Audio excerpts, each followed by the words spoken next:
तो hello guys, तो अपन पढ़ने जा रहे हैं shear force and bending moment diagram. और आज जो टॉपिक है वो है सिंपली सपोर्टेड ओवरहैंग बीम का। तो पार्ट 15 है। तो मैं क्वेश्चन ड्रॉ कर देता हूँ एक बार। तो ये क्वेश्चन दे रखा है अपने पास जिसके अंदर ओवरहैंग बीम, ओवरहैंग मतलब जो ये पार्ट है, देखो ये पार्ट में कोई सपोर्ट नहीं है। ये ए बी सी पॉइंट दे रखा है और इस पे यूडीएल लग रहा है 2 किलो न्यूटन पर मीटर का।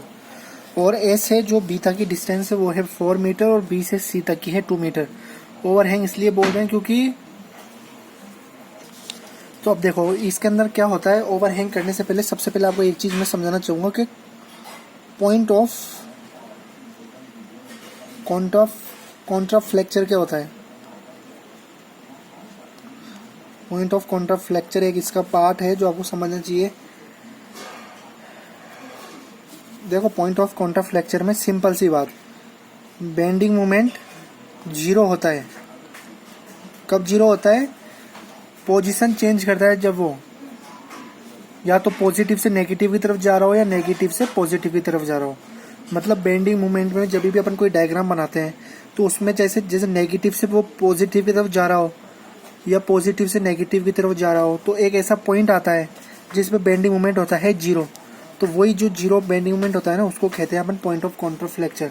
अगर इसकी डेफिनेशन लिखें तो यह है, it is a point where the bending moment is zero after changing the sign from positive to negative और वाइस वर्सा। अब अपन करते हैं अपना ये वाला क्वेश्चन, ठीक है। तो सबसे पहले इस क्वेश्चन में क्या करना है, रिएक्शंस निकालनी है। अपन मैंने हमेशा बताया सिंपली सपोर्टेड बीम में रिएक्शन निकलेगी और निकलनी है। तो स्टेप वन यहाँ पर लिख देते हैं, रिएक्शन फाइंड करो। अब स्टेप वन में रिएक्शन फाइंड करनी है। तो आप देखो थोड़ा सा मैं ऐसे लेके जाता हूँ, इधर से आपको दिख रहा होगा, इधर तक है ना। अब तो रिएक्शन के लिए सबसे पहले क्या करें, इधर लिख देते हैं आर ए, इधर लिख देते हैं आर बी। आर से इसलिए नहीं लिख रहा क्योंकि इधर सपोर्ट नहीं है, इधर ओवरहैंग। ओवरहैंग मतलब क्या होता है, बताया था कि दो सपोर्ट दे रखे हैं और बीम है ना आगे तक जा रही है और उसके आगे कोई सपोर्ट नहीं है। जैसे ये बीम है और ये मैंने दो सपोर्ट लगा दी देखो ऐसे, तो ये अब आगे जा रही है ना, ये बीम के जो नीला पॉइंट है आगे जा रहा है, तो ये है ओवरहैंग बीम। तो अब रिएक्शन के लिए सबसे पहले क्या लिखते हैं अपन, R A plus R B equal to, R B plus R E मतलब upper force equal to downward force, ऐसे इक्वल टू मैंने बताया था कि 2 किलो न्यूटन है। इसको अगर अपन पॉइंट लोड बना दें तो पॉइंट लोड बना दे तो क्या करेंगे, हमेशा आपने अगर मेरी पूरी वीडियो देखी तो उसमें मैंने सॉल्व किस तरह करा है, इसकी एक यही ट्रिक है, यूडीएल को पॉइंट लोड बना दो। मतलब ये 6 है, कैलकुलेटर गलती से यूज कर दिया, 6 है तो 6 को अगर मल्टीप्लाई कर देंगे 2 से तो 12, मतलब 12 मतलब इधर कहीं मिड पॉइंट आ जाएगा 12 किलो न्यूटन, क्योंकि मीटर है, मीटर से मतलब लेंथ से मल्टीप्लाई कर तो metre to metre cancel, is equal to 12 हो गया। दूसरी स्टेप में फिर क्या करते हैं हम, taking moment at B equal to 0। बी की तरफ या ए की तरफ मोमेंट, चलो ए की तरफ ले लेते हैं इस बार, ए की तरफ 0 ले लो।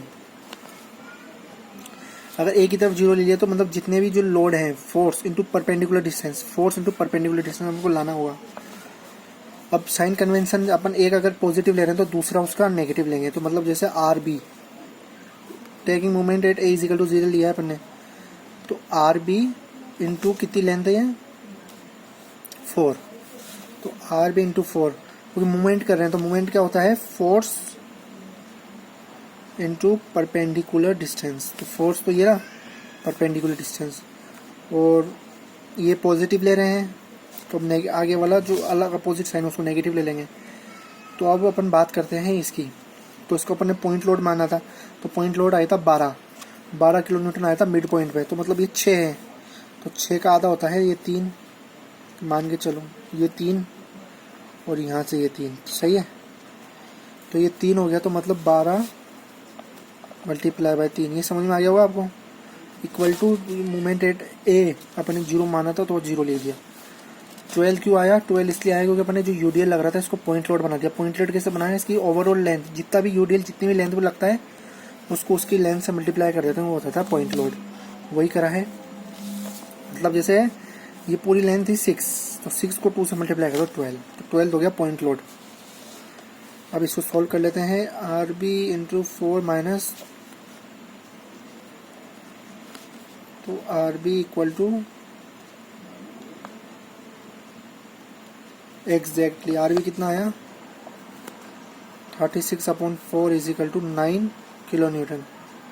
तो आर बी इतना आ गया, और R A plus R B अपने 12 लिखा था, तो आर बी इसमें पुट करेंगे। देखो ये आर बी इसमें पुट करेंगे इसमें, तो आर ए कितना आ गया, तो R A is equal to plus का 3 किलो न्यूटन, बिल्कुल करेक्ट आया अपना ये।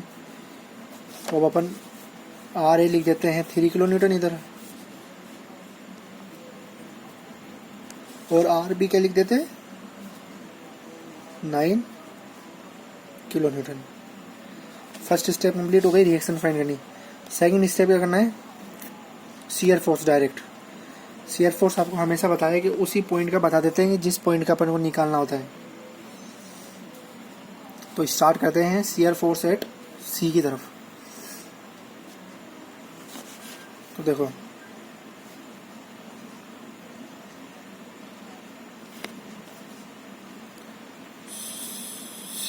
शियर फोर्स एट सी, तो सी देखें तो अपन देखो इस डायग्राम में आओ वापस। इस डायग्राम में अगर अपन ये यूडीएल को पॉइंट लोड करते हैं तो वो आता है मिड पॉइंट पे, और अगर अपन इस यूडीएल को इस दो बीम के बीच में भी देखें तो अगर इससे लेंथ से मल्टीप्लाई कर दें, मान लीजिए जो ये बी और सी लेंथ है ना, इससे मल्टीप्लाई कर दें इस 2 किलो न्यूटन को, तो वो भी इधर कहीं ना कहीं आएगा। मतलब कोने पे तो कुछ लग ही नहीं रहा, मतलब कोने पे तो शियर फोर्स है 0। शियर फोर्स एट बी की बात करते हैं। Shear force at B, B कहाँ है, ये रहा एक पॉइंट, ये रहा, नहीं बी ये रहा, शियर फोर्स एट बी ये रहा, ये पॉइंट है। तो बी से डिस्टेंस थी इसकी 2 मीटर, ठीक है। तो अगर अपन ये जो 2 किलो न्यूटन को है वो इधर ले आए, मान लीजिए इन दोनों के बीच में आ गया 2 किलो न्यूटन पर मीटर। किसके बीच में आ गया, ये आ गया बी से सी के लेंथ के बीच में आ गया 2 किलो न्यूटन पर मीटर। और बी और सी है, बी और सी इसकी जो बीम की डिस्टेंस है वो क्या है, वो है 2 मीटर। तो अगर 2 किलो न्यूटन पर मीटर को मल्टीप्लाई कर दे अपन 2 मीटर से, तो मीटर से मीटर कट गया, तो 2 मतलब 4 किलो न्यूटन आ गया। तो 4 किलो न्यूटन कहाँ लग रहा है, अब ये जो बी सी है, बी सी के बिल्कुल सेंटर पे लग रहा है कितना, 4 किलो न्यूटन। बिल्कुल आप सहमत होंगे। तो अब अपन आर बी के लिए देख रहे थे, बी के लिए तो फोर्स कितना लग रहा है, सी पे तो कुछ लग नहीं रहा था, बस मिड पॉइंट पे अब लग रहा है 4 किलो न्यूटन। तो शियर फोर्स एट बी कितना हो गया, 4 किलो न्यूटन। अब अपन करते हैं बात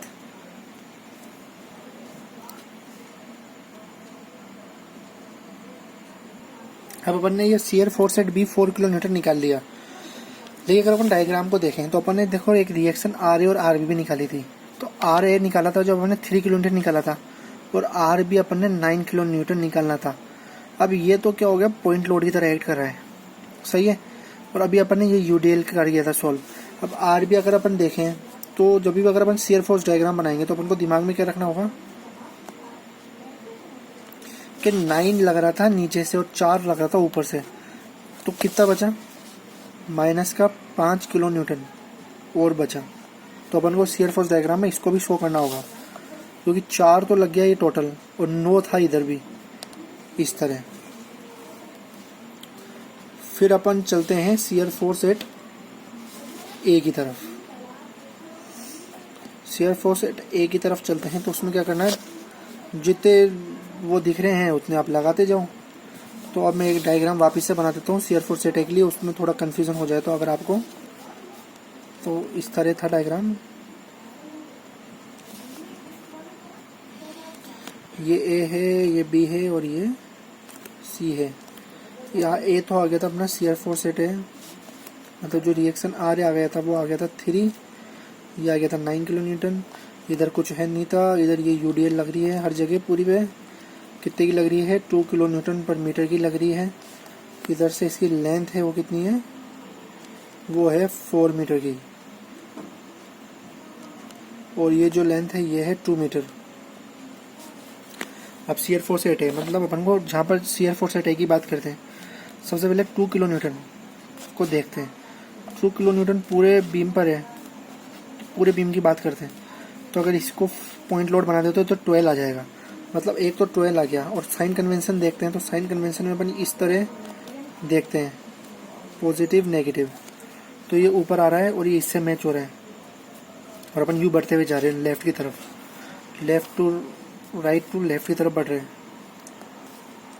तो प्लस का 12 आ गया एक तो, क्योंकि 2 किलो न्यूटन को अपन ने बना दिया यूडीएल को पॉइंट लोड।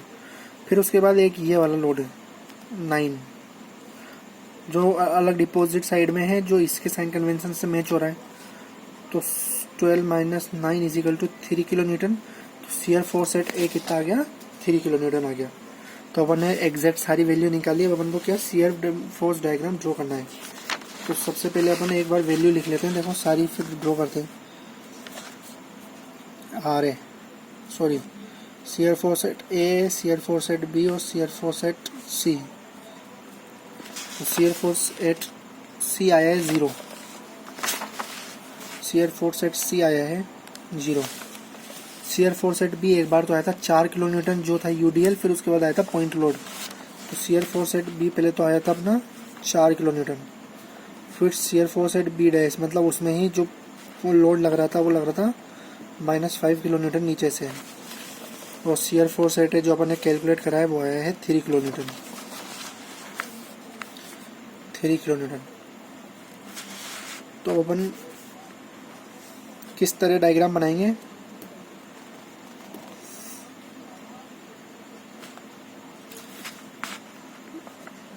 ए बी और सी। शियर फोर्स एट बी की बात करते हैं, ए बी जी। तो शियर फोर्स एट सी की बात करते हैं तो ये 0। फिर shear force at B 4 kilo newton चला, यूडीएल है इसलिए ऐसे चलेगी लाइन। यहाँ पर आ गए अपन 4 किलो न्यूटन पे। फिर उसके बाद मैंने बताया था नीचे से 9 किलो न्यूटन का लग रहा था, मतलब 9 काटेंगे मतलब 5 बचा, मतलब -5 किलो न्यूटन। उसके बाद शियर फोर्स एट सी अपन ने शियर फोर्स एट ए देखा था वो 3 किलो न्यूटन का। तो यहाँ से अपन ये गए ये 3 पे, तो ये जो आया पॉइंट ये आया 3 किलो न्यूटन का। तो ये बिल्कुल करेक्ट है, ये पॉजिटिव हो गया, ये नेगेटिव और ये पॉजिटिव। तो शियर फोर्स डायग्राम इसका इस तरह बनेगा, इसमें कोई डाउट नहीं होना चाहिए। और बेंडिंग मोमेंट भी बनाते हैं अभी। तो बेंडिंग मोमेंट एट सी की बात करते हैं।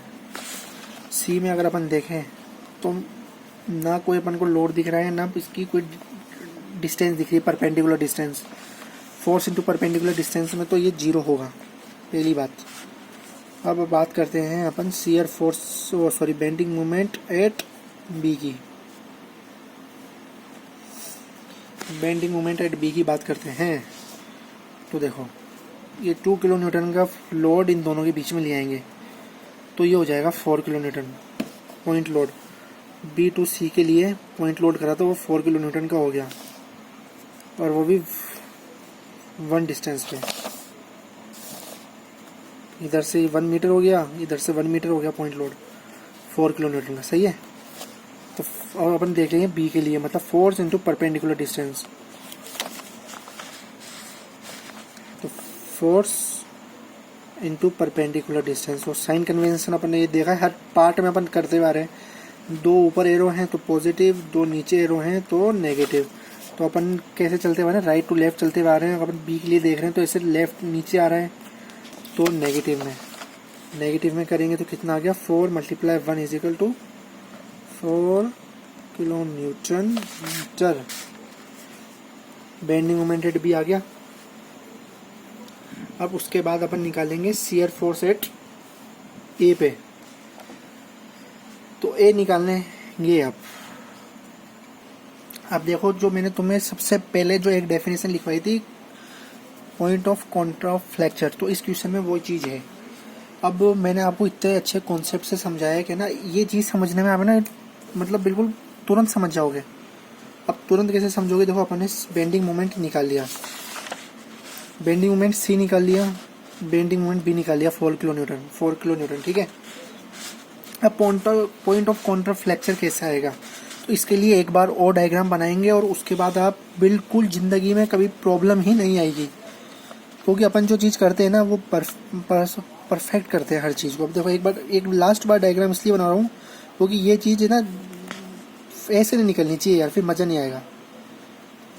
ABC ये यूडीएल था, इसे मान लो ये यूडीएल था, मान के लो था यूडीएल, जो कितना लग रहा था 2 किलो न्यूटन पर मीटर का। अब जो लेंथ समझना, ये है 4 मीटर का यहाँ से यहाँ तक, और फिर यहाँ से यहाँ तक है 2 मीटर। आर ए जो अपना निकला था वो कितना निकला था, वो निकला था 3, और आर भी निकली थी अपनी 9। यहाँ तक बिल्कुल सही था, ठीक है। उसके बाद क्या है, देखो पॉइंट ऑफ काउंटर फ्लेक्चर क्या काम में आता है, कैसे अपन को पता लगता है। अपन ने जब 2 मल्टीप्लाई इसको यूडीएल को पॉइंट लोड बनाते हैं, यूडीएल को पॉइंट लोड बनाते हैं तो इसकी लेंथ से मल्टीप्लाई करते हैं, तो लेंथ से मल्टीप्लाई करा तो एक और डायग्राम से समझो, ये ए, ये बी और ये सी। तो ए पे तो था रिएक्शन 3, आर बी पे थी 9 जो रिएक्शन 9 है, और पॉइंट लोड करा अपन ने, तो देखो ये लेंथ तो थी 4 मीटर और ये लेंथ थी 2 मीटर। लेकिन जब भी मैंने आपको हमेशा हर पार्ट में ये बताया कि जब भी यूडीएल को पॉइंट लोड बना देते हैं, यूडीएल पूरी लेंथ पे था, पॉइंट लोड बनाया, पॉइंट लोड कितना आया, ये आया इधर, वो आया 12 किलो न्यूटन। 12 किलो न्यूटन क्यों आया, क्योंकि मैंने आपको बहुत अच्छी तरह समझाया था, कि जगह समझाया था, एक और जगह समझाया था लिख के, इधर समझाया था कि किधर समझाया था, इधर समझाया था, देखो इधर, फोर्स इंटू परपेंडिकुलर डिस्टेंस 12, ठीक है। तो 12 आया था, तो ये 12 आ गया। अब 12 आया तो 12 की लेंथ क्या है, मैंने बोला मिड पॉइंट पे आता है, मिड पॉइंट मतलब यहाँ से इसकी लेंथ है 3 और यहाँ से इसकी लेंथ है 3, मतलब अपन को एक और पॉइंट मिल गया, एक सी था, एक बी ये रहा, और अब एक जो ये पॉइंट मिला है इसका नाम ले लो, जैसे ABCDE ले लो, ABCD ले लो इसका पॉइंट D। तो अब अपन बेंडिंग मोमेंट D के लिए भी देखेंगे, सही बात है, और इधर से ही काउंटर फ्लेक्चर का काम होता है। तो अब बेंडिंग मोमेंट D के लिए देखेंगे, तो देखो थोड़ी कम जगह बची है, लेकिन अपन समझ लेंगे जब भी। वैसे अगर आप साथ साथ लिखते हुए जाओगे तो आपको बिल्कुल समझ में आ जाएगा। ये इधर चल गए, इतनी सी जगह में अपन लिख लेंगे, ठीक है। तो अब अपन D के लिए निकाल रहे हैं इस पॉइंट के लिए। तो देखो सबसे पहले अगर अपन देखें तो पॉइंट लोड है एक तो 12 किलो न्यूटन का, तो 12 किलो न्यूटन पे तो अपन खड़े हुए हैं। अब अपन देखते हैं कि कौन कौन से और लोड लग रहे हैं। एक तो लग रहा है 9 का, ठीक है, एक तो 9 का लग रहा है। अब मान लो अगर ये पॉइंट लोड नहीं होता, जो D पॉइंट अपन को मिला है ये पॉइंट लोड नहीं होता, तो इधर यूडीएल लग रहा था, सही बात है। ये जो B से C तक की डिस्टेंस है, अपन देख रहे हैं D पॉइंट के लिए, लेकिन जो ये डिस्टेंस है ना B, ये जो डिस्टेंस है ये वाली B से C के लिए, इधर ये लग रहा था यूडीएल, वो लग रहा था 2 किलो न्यूटन पर मीटर का। तो 2 किलो न्यूटन पर मीटर मतलब 2 मल्टीप्लाई बाय 3, तो ये भी आ गया 6, पॉइंट लोड हो गया ये भी 6, और 6 इंटू परपेंडिकुलर डिस्टेंस मतलब 1.5, 3 का आधा 1.5। तो अपन इस पॉइंट के लिए देख रहे हैं, तो ये आ गया, इधर देखो 9, एक डिस्टेंस उनको मिल गई 9, एक दूसरी डिस्टेंस है 9 मल्टीप्लाई 1, 9 मल्टीप्लाई 1, तो माइनस का 9 इजिकल टू 0। तो अपन को जो शियर फोर्स एट D मिला है वो मिल गया, शियर फोर्स एट D मिला है वो मिल गया 0। और अपन फिर निकालेंगे शियर फोर्स एट कितना बचा है, A बचा है। तो शियर फोर्स एट A मैंने इधर निकाल दिया था, इस जगह निकाला था कोने में, देखो इधर शियर फोर्स जगह कम बची, तो शियर फोर्स एट A निकाला था मैंने। तो 12 मल्टीप्लाई बाई 3 जो पूरी लेंथ है इसकी, देखो 12 multiply by 3 plus 9 multiply by 4, क्योंकि ये 1 है। 3 प्लस इधर की डिस्टेंस ये वाली कितनी बची रही है, 4 है टोटल। देखो 4 नीचे 4 लिख रखा है ना, तो 9 मल्टीप्लाई बाय 4, तो इसको करेंगे तो ये आ गया 0। तो अब इसका डायग्राम बनेगा तो किस तरह बनेगा। अब इसका डायग्राम बनेगा, देखो पॉइंट लिख लेंगे ए डी बी और सी। तो सी से डी तक तो था माइनस का 4 जो अपन ने निकाला था, फिर उसके बाद डी तक आया था 0, ये तो आ गया 4, ये आ गया 0। अब यार उसके बाद क्या होता है कि ना ए भी 0 आया है, लेकिन अगर अपन यू बनाते हैं तो ये गलत है। ए आता है इस तरह, और अब जो ये डिस्टेंस है वो कैसे निकलेगी, वो निकलेगी अपनी वही वापस से, क्योंकि अपन एक और पॉइंट यहाँ पर लेंगे। अपन ने बीम बी सी की बात कर ली थी, लेकिन बीम ए बी की बात नहीं करी। जब अपन बीम ए बी की बात करेंगे ना, तो जो यूडीएल है वो इस जगह आ जाएगा। वापस से ये एक और डायग्राम बनेगा समझने के लिए कि जैसे अपन ने पहले पॉइंट लोड इधर माना, लेकिन अब अपन पॉइंट लोड यूडीएल इधर भी तो है, तो इसका पॉइंट लोड इधर मानेंगे। तो उसको सोल्व करते हैं ना, तो उसको सोल्व करने पर आता है 2.25 किलो न्यूटन ई पॉइंट में। तो ये 2 एक्स्ट्रा पॉइंट आ जाते हैं। तो इसमें जो काउंटर फ्लेक्चर पॉइंट है वो कौन सा हो गया, ये डी पॉइंट काउंटर फ्लेक्चर का हो गया।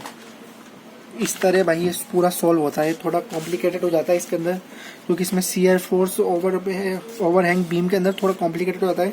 और जब भी अगर थोड़ी कोई प्रॉब्लम हो या कुछ समझ में नहीं आया हो तो कमेंट जरूर करना, वापस से एक बार और वीडियो बना देंगे आपके लिए, दिक्कत नहीं लेने का। और जितना मतलब रिएक्शन और ये शियर फोर्स तक समझ में आ जाएगा।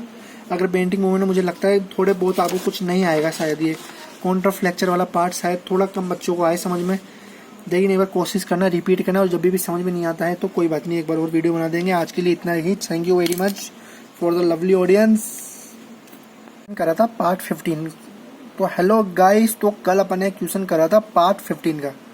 तो पार्ट 15 में अपने शियर फोर्स रिएक्शंस तो सही ढंग से निकाली थी, लेकिन बेंडिंग मूवमेंट में यार बहुत जनों को दिक्कत थी, और मुझे भी लग रहा था कि मुझे भी दिक्कत हो सकती है अगर मैं खुद की वीडियो वापस देखूँ तो, कि जो 2 पॉइंट है, एक तो डी पॉइंट और एक ई पॉइंट में ये वैल्यू क्यों आई।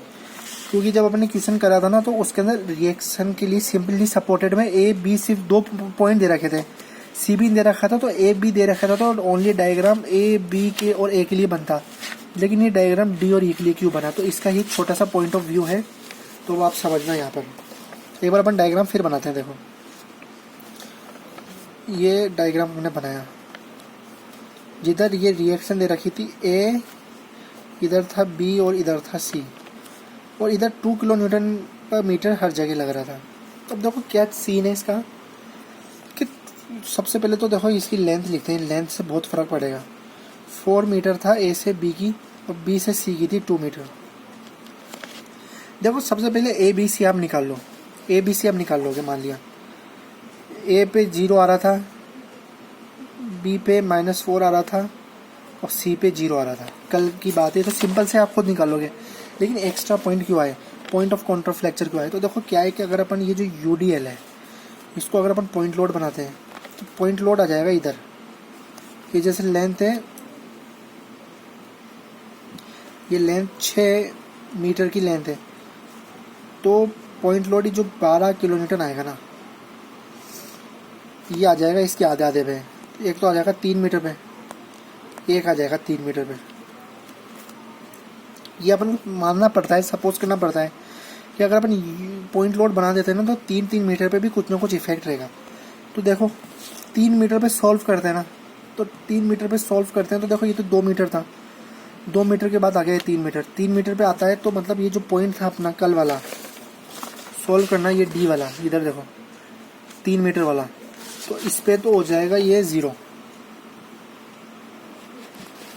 अब देखो अपन ने इधर सारा सॉल्व कर लिया, इधर रिएक्शन भी थी इस जगह बी पे थी 2 मीटर के लिए, तो अब ये आराम से सॉल्व हो जाएगा, समझ रहे हो ना। बी पे 2 मीटर पे रिएक्शन थी, तो अपन इस पॉइंट के लिए निकालेंगे तो आराम से D = 0 आ जाएगा। अब देखो ये जो पॉइंट था, अब ये जो 2 पॉइंट आए, ये 2 पॉइंट, ये भी तो एक्चुअल में यूडीएल ही है, तो अपन ने पॉइंट लोड सपोज करा है, लेकिन ये यूडीएल है। तो अब अपन इसका भी अगर अपन वापस से इसको भी पॉइंट लोड बनाएंगे तो ये पॉइंट लोड आएगा किधर, एक पॉइंट आ जाएगा ई वाला, और वो आ जाएगा 1.5 और 1.5। ये थोड़ा यार कॉम्प्लिकेटेड है इसलिए। अब अपन इस पॉइंट को भी सॉल्व करेंगे ना, तो इस पॉइंट को सॉल्व करेंगे तो ये आंसर आ जाएगा भाई 2.25 ई का, 2.25। ये पॉइंट ओवरव्यू इसलिए दिया है कि कल क्वेश्चन में अपने सॉल्व बिल्कुल सही करा था, गारंटी सही करा था, लेकिन थोड़ा बस समझाने में थोड़ी दिक्कत हो गई थी। लेकिन अपन ने इससे समझाया ना, अब कभी कोई दिक्कत ही नहीं आएगी। 3 मिनट बस इसमें ज़्यादा लगे हैं और कुछ नहीं। और अभी भी कोई दिक्कत हो तो कमेंट बिंदास कर देना, तुम्हारा भाई बैठा है 24 घंटे बैठा रहेगा। बस लाइक मार दो, सब्सक्राइब मार दो, मारना चाहो तो, बाकी कोई ज़रूरत नहीं है। बाकी समझो, समझ में नहीं आया तो फिर मुझे वापस बोलना, call me and bye bye.